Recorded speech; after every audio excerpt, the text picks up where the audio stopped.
We are back here on the Lynne Hayes Freeland Show. We are talking about your children's future. If you're a Pittsburgh public school parent. Okay, Reverend Burgess, what happens on Tuesday? Talk us through what happens from here. Well, on Wednesday, Wednesday, yes. On Wednesday, we'll have internal discussion on public.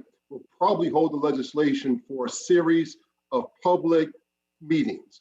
We intend to have a post-agenda meeting where we'll bring in the outside observers, the Pennsylvania Department Human Relations Commission, A+ Schools, to give us a snapshot of the achievement of the children. So we have sort of an objective checklist of how the schools are performing, how the kids are doing.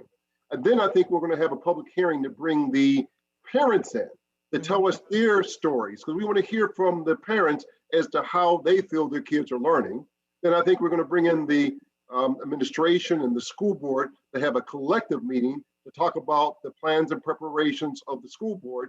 And then we will move from there into solutions. How do we solve it? What does it look like?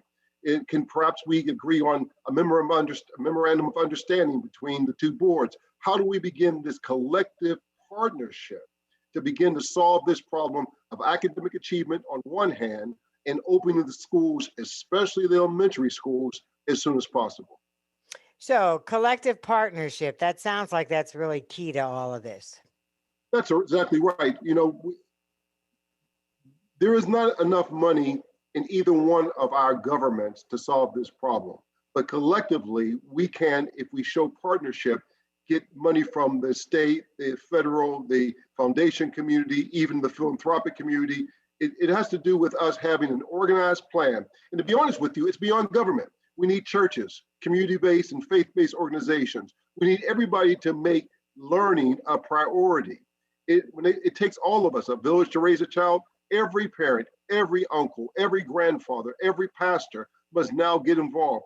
The life of these children depends on it. And Daniel, before we run out of time, I think it's also important to note too, that we didn't get here overnight, so we don't dig our way out of this overnight. Unfortunately, we don't. But I do believe we have to be as aggressive as humanly possible in order to do so.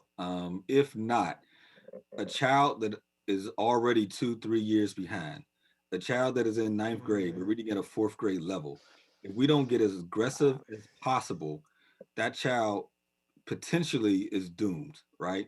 And so we have to wrap our hands around, and Reverend Burgess is absolutely right. It will take a village to wrap our heads around this issue.